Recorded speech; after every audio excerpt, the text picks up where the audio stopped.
After the death of her husband, King Albert von Habsburg, in October of 1439, Elizabeth von Luxembourg gave birth to their son Ladislav in February of 1440. He will be morbidly granted the nickname Posthumous. In the meantime, before Ladislav's birth, the estates of the realms of the late King Albert were deciding what to do.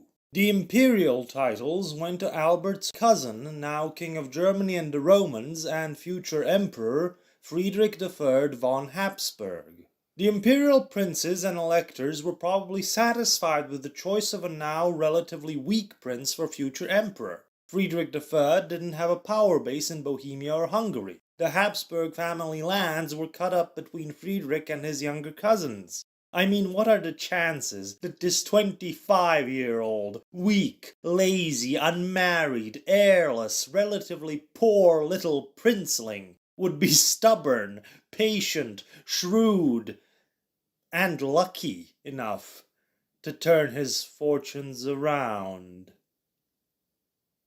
Nah. The estates of Bohemia offered the crown to Albert of Bavaria, but he refused, leading to a period of a long and tense interregnum. During this period, a moderate Hussite leader, George Podebrady, came to prominence. He would seize Prague in a coup in 1448 after defeating Catholic and radical Hussite opposition. In the realm of St. Stephen, while Elizabeth was still pregnant, her supporters were trying to delay the election of a new king until the birth of what they hoped would be a son, while others were looking for a new king.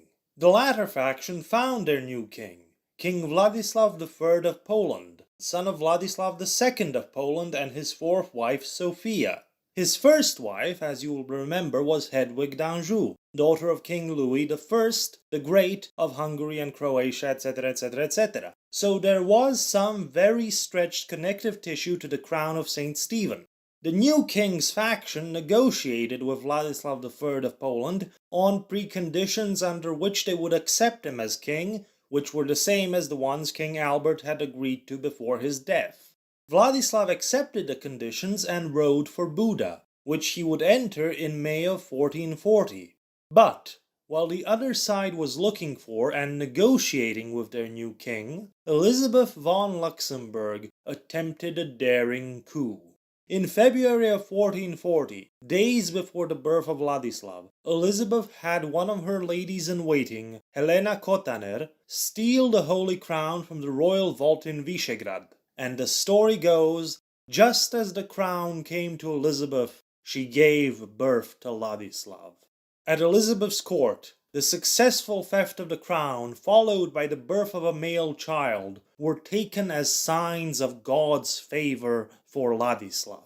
Elizabeth then convinced the Archbishop of Esztergom, Dionys Setsi, to perform the coronation ceremony. And on the 15th of May, at Székesfehérvár, the infant Ladislav Posthumous von Habsburg was crowned as the Apostolic King Władysław V of Hungary, Dalmatia, Croatia, etc. But long had passed the days of Charles I Robert's fight for legitimacy, where the ritual of legitimacy was in contention, and Charles I Robert may have been young during his fight for the throne, but he was not an infant. The Diet of the realm, which hated novelty and praised old customs, decided to reject old customs and the coronation of King Ladislav. Instead, it said that the power of the king was always dependent on the will of the kingdom's inhabitants, that is to say, the Diet. The Diet decided that the will of the kingdom's inhabitants was to crown Władysław III of Poland as king. As this was developing, some of Elizabeth's supporters abandoned her and the child king, including the Archbishop of Esztergom.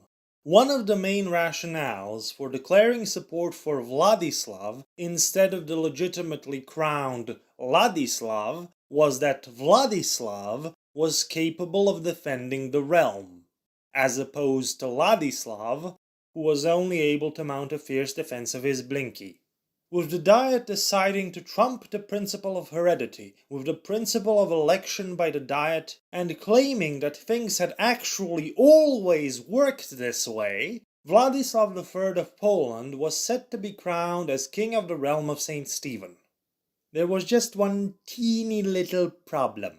Ladislav, that is to say Elizabeth, had the crown. And they had significant supporters in some of the magnates of the realm and the royal towns, along with external support from Austria and Bohemia. Vladislav's supporters, who were mostly lower nobility which held the majority in the Diet, came up with another, one could say, novel idea. They pulled out another crown from the royal vault and declared that all the effective powers of the Holy Crown had temporarily been transferred to this crown, until the Holy Crown was recovered. And so King Vladislav, the first of Hungary, Dalmatia, Croatia, etc., was crowned on the 17th of July at Székesfehérvár by Archbishop Denis Setzi of Esztergom. All of this, of course, was leading to civil war. The realm split between factions of Vladislav and Ladislav, or if you prefer the factions of Ladislav and Vladislav, or for the sake of clarity, the Vladislav and Elizabeth factions, or the Polish and Austro-Bohemian faction. There's not really a settled naming convention, unlike other places that had similar events in the same century. Never mind. But while the situation in the realm of St. Stephen was deteriorating in 1440, Sultan Murad II was besieging Belgrade. Belgrade was the main defensive fortress on the Danube. If it fell, it would open the Pannonian Basin to invasion, right into the heart of the kingdom.